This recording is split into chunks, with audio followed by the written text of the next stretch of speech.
میرے بھائیوں، آج کا جو میرا عنوان ہے وہ یہ ہے کہ قرآن مجید کے علاوہ کوئی کتاب ایسی نہیں ہے جس کے ساتھ ہم اختلاف نہیں کر سکتے،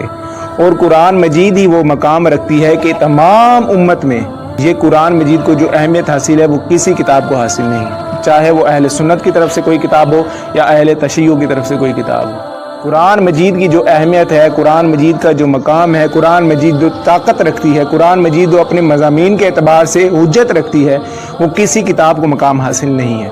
اسی طرح صحیح بخاری کی بھی چند روایات ہیں جو کہ ناسبیت پر مبنی ہیں، جس میں سیدنا علی علیہ السلام پر الزام لگایا گیا ہے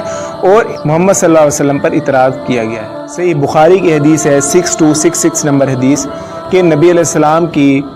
وفات کے اوقات میں جب نبی علیہ السلام بستر مرگ پر تھے تو کسی شخص نے سیدنا علی سے پوچھا کہ نبی علیہ السلام کا حال کیا ہے، تو سیدنا علی علیہ السلام نے فرمایا کہ وہ آرام و سکون میں ہے نبی علیہ السلام۔ تو حضرت عباس فرماتے ہیں کہ جبکہ نبی علیہ السلام کی میں طبیعت دیکھ کر آیا ہوں کہ نبی علیہ السلام عنقریب وفات پا جائیں گے، تو حضرت عباس سیدنا علی علیہ السلام کو یہ مشورہ دیتے ہیں کہ جا کر نبی علیہ السلام سے خلافت کے بارے میں کچھ پوچھ لو، اگر وہ ہمارے بارے میں کچھ کہیں گے تو ہم خلافت کے حقدار ٹھہریں گے، اگر ہمیں محروم کریں گے تو ہم نبی علیہ السلام سے عرض کریں گے۔ تو سیدنا علی علیہ السلام یہ فرماتے ہیں کہ میں کبھی بھی نبی علیہ السلام کے پاس نہیں جاؤں گا خلافت کے معاملے میں کہ وہ ہمیں ہمیشہ ہمیشہ کے لیے محروم کر دے۔ نعوذ باللہ، سیدنا علی علیہ السلام کا مزاج یہی بتاتا ہے کہ نبی علیہ السلام نے سیدنا علی علیہ السلام کو یہ چالاکیاں سکھائیں، دنیا سے دل لگانا سکھایا، منصب سے دل لگانا سکھایا۔ سیدنا علی علیہ السلام کے بارے میں کیسے ہم خلافت کے لالچ ہونے کا گمان کر سکتے ہیں؟ یار مجھے آپ بتائیں کہ کسی شخص نے جو غزوہ بدر سے لے کر اپنی وفات تک جنگیں لڑتا رہا، کیا اس کے دل میں خلافت کی لالچ ہو سکتی ہے؟ غزوہ بدر میں نبی علیہ السلام نے مبارزت کے لیے علی علیہ السلام کو پیش کیا، تو اگر ان کے دل میں خلافت کی لالچ ہوتی تو وہ آگے نہ آتے۔ جنگ میں تو اپنی جان پیش کرنی ہوتی ہے،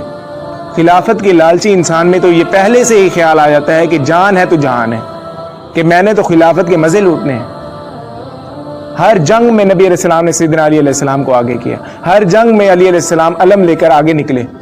غزوہ تبوک کے موقع پر صحیح مسلم کی حدیث میں آتا ہے کہ نبی علیہ السلام بچوں عورتوں کے ساتھ سیدنا علی علیہ السلام کو چھوڑ کر گئے تو سیدنا علی علیہ السلام رونے لگے۔ اگر ان کے دل میں خلافت کی لالچ ہوتی تو وہ تو خوشیاں مناتے، وہ تو مسکراتے، وہ تو دلی طور پر خوش ہوتے، وہ تو رو رہے تھے۔ اور اس سے یہ بھی نتیجہ نکلتا ہے کہ ہر جنگ میں نبی علیہ السلام سیدنا علی علیہ السلام کو آگے پیش کرتے کہ یہ میری جگر کا ٹکڑا میں نے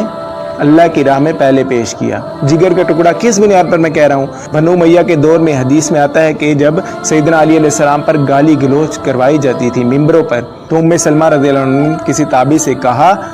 کہ تمہارے ممبروں پر نبی علیہ السلام پر گالی گلوچ ہوتی ہے اور تم برداشت کرتے ہو، تو وہ تابعی تڑپ اٹھا کہ اے اماں جان، کہاں نبی علیہ السلام کو گالی دی جاتی ہے؟ تو سیدہ ام سلمہ نے فرمایا کہ کیا سیدنا علی علیہ السلام پر گالی نہیں دی جاتی؟ سیدنا علی علیہ السلام سے محبت رکھنے والے کو گالی نہیں دی جاتی؟ اور میں اللہ کے نبی کی بیوی یہ کہتی ہوں کہ نبی علیہ السلام علی علیہ السلام سے سب سے زیادہ محبت کرتے تھے۔ سب سے زیادہ محبت رکھنے والے کو آپ جنگ میں آگے پیش کر رہے ہیں، اور ہم نبی علیہ السلام پر اعتراض کریں کہ انہوں نے سیدنا علی علیہ السلام کی یہ تربیت کی کہ وہ خلافت کی لالچ دل میں رکھتے تھے۔ یہ نبی علیہ السلام اور سیدنا علی علیہ السلام دونوں کے کریکٹر پر ایک بہتان لگانے والی بات ہے۔